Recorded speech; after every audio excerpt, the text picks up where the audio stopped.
اسے ایک آپ کارگو ٹرک سے بھی لانچ کر سکتے ہیں. اس کے لیے کوئی گھر ضروری نہیں ہے, رن وے ضروری نہیں ہے. نارمل کارگو ٹرک سے اور جو نارمل ٹرک جو ہے اس میں آپ 5-6 ڈرونز ایک ساتھ رکھ سکتے ہیں, اور راکٹ کی طرح بھی اس کو لانچ کیا جاتا ہے. اس کا سلنڈر آن ہو جاتا ہے, پھر وہ اس کا انجن جو اپنا کام شروع کر دیتا ہے. اس کی آواز کسی موٹر بائک کی طرح ڈر ڈر ڈر ڈر کر کے یہ چلتا ہے.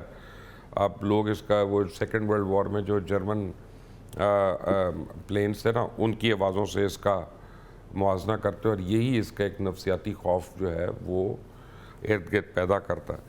یہ بہرحال شاید ڈرون تھا. میں نے بریگیڈیئر صاحب آپ سے جو سوال پوچھنا تھا وہ یہ تھا کہ 2 چیزیں تو ہمیں پتہ چل گئی ہیں یوکرین اور رشیا کی جنگ میں, اور ایران اسرائیل اور امریکہ کی جنگ میں, کہ جو ٹریڈیشنل لڑنے کے طریقے ہیں اب وہ نہ صرف آبسلیٹ ہو رہے ہیں بلکہ شاید وہ ریڈنڈنٹ بھی ہو رہے ہیں, اور شاید وہ ہیوی آن بجٹ بھی ہو رہے ہیں. اور جو ماڈرن طریقے ہیں وہ سیفٹی بھی انشور کر رہے ہیں ہیومن لائف کی اپنی, اور اس کے ساتھ ساتھ ان کی کاسٹ جو ہے آف کریٹنگ اے مینس, میں یہ تو نہیں کہوں گا کہ they are not victorious but creating an irritant for the enemy, وہ بہت زیادہ ہو رہا ہے. تو آپ کو کیا لگ رہا ہے آنے والے دنوں میں ایران اور اسرائیل اور ایران کی اس جنگ میں کیا اور بھی کوئی ہم وارفیئر دیکھیں گے اس میں, کہ یہ انہی چیزوں پہ ریسٹرکٹڈ رہے گی؟ دیکھیں مبشر بات یہ ہے کہ ایران کے پاس ان کی جو ایئر فورس ہے نا, وہ ان کے پاس جہاز نہیں ہے. ان کی ایئر فورس یہی ہے, ڈرونز اور variety of missiles, hyper sonic, super sonic, cruise missile, ballistic missile, یہ وہ مارے جس میں انہوں نے انفیکٹو کر دیا ڈیفنس سسٹم کو اسرائیل, اور خاص طور پہ مڈل ایسٹ کنٹریز کے بھی. جس طریقے سے آپ نے دیکھا کہ $1 بلین کا جو ہے وہ رڈار سسٹم لگے ہوئے تھے, most sophisticated Middle East country 5 جگہ پر, اور 3 $1 بلین کے تھے ایک ساتھ, اور 2 $500 ملین کے سارے اڑا کے رکھ دیے. اینڈ سیم اسرائیل کے اندر جا کے جو انہوں نے ان کے جیروسلم میں نیوکلیر سائٹ ہے جہاں پر وہ جگہ پر جو مین لیٹسٹ رڈار تھا وہ انہوں نے اڑا دیا. تو دے بین ویری سکسیزفل, اور اس کی وجہ سے 9 امریکن اور اسرائیلی.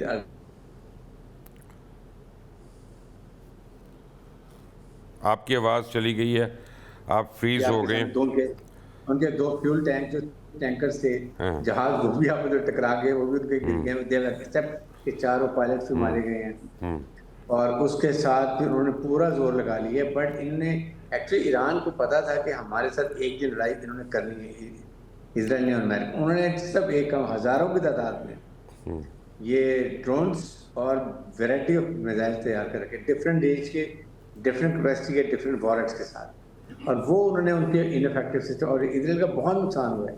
انہوں نے تھوڑا بلیک آؤٹ کر دیا نا, کسی کو بتا نہیں رہے کہ واٹ از ڈوئنگ. ایکچولی بہت زیادہ نقصان ہوا ہے, اور وہ بڑے پریشان ہیں کہ کریں کیا. ہم کمبل کو چھوڑتے, کمبل ہمیں نہیں چھوڑتا. بٹ آئی پرسیو فیل, اور یہی ابھی اور یہی استعمال ہوگا میکسیمم. ہرموز میں جا کے آپ دیکھ لیں اسٹیٹس اور ہرموز میں انہوں نے وہاں بھی سارا بلاکٹ کر دیا ہے. کافی زیادہ ورلڈ اکنامک کرائسس آ رہے ہیں آئل کی وجہ سے. آئی پرسنلی فیل کہ اس وقت ایران ون ون سچویشن میں ہے. اگر یہ ہمارے جتنے فرینڈلی کنٹریز ہیں, پاکستان ہو گیا, ترکی ہو گیا, سعودی عرب ہو گیا, قطر ہو, اور جو چائنا, اگر یہ کہیں نہ کہیں امریکن کہتے ہیں جی کہ ٹھیک ہے ہم نے اپنے اہداف پورے کر لیے ہیں and we want to now and see fact, then they should convince Iran کہ this is the time you are on a strong wicket, you are talking, will talk to them on a point of strength. آپ اپنی condition کیا رکھ سکتے ہیں؟ Number 1 کہ آئندہ کے لیے UN گارنٹی دے گا کہ میرے پر اٹیک کبھی نہیں ہے. نمبر 2 لفٹ پرماننٹ سینکشن جو آپ نے کی ہوئی ہیں اٹھائیں میرے اوپر سے.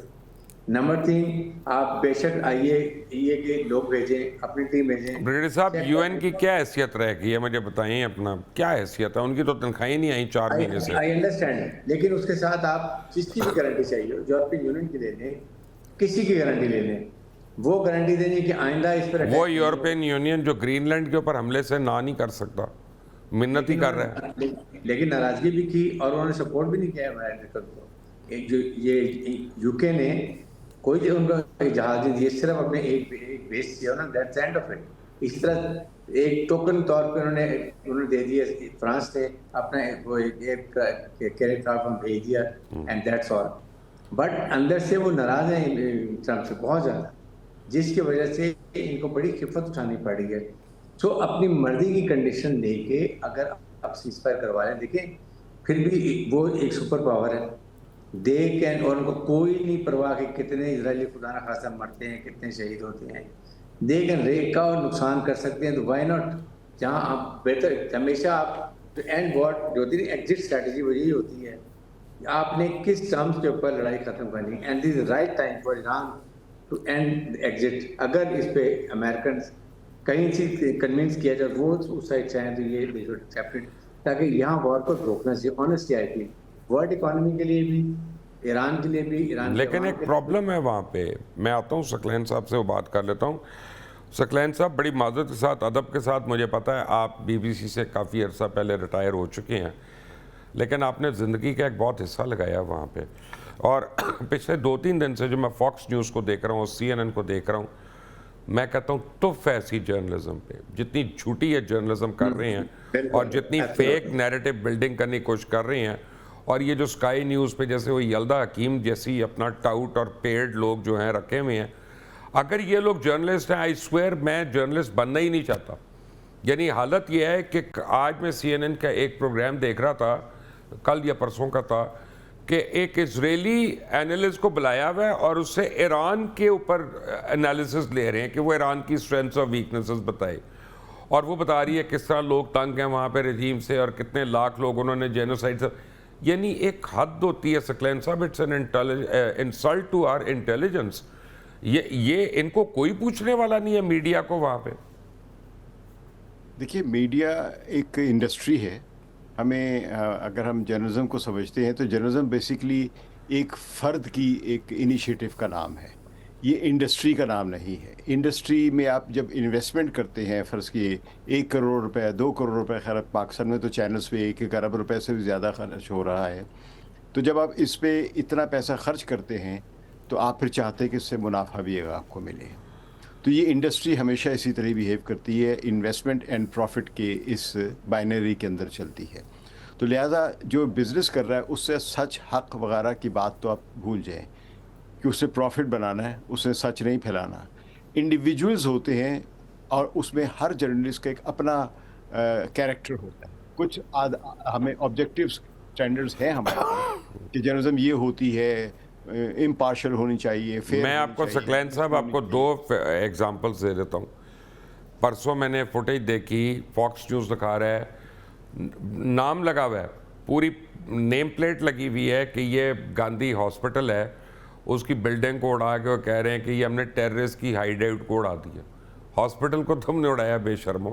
ہاں تو دیکھیے نا، آپ یہ دیکھیں نا، آپ ہی کے سامنے کی بات ہے جو سب سے پہلے، اب تو خیر بہت پرانی بات ہو گئی ہے، جب اس وقت یعنی اب تو سبھی کو پتہ ہے کہ اسرائیل نے ہاسپٹلز، بچوں کے اسکول اور گھروں میں سویلنس پہ کس طرح کی بمباری کی ہے، بڑی ہائی ٹیک سے کیا ہے، اور کس طرح بچے شہید ہوئے ہیں، کس طرح عورتیں شہید ہوئے ہیں.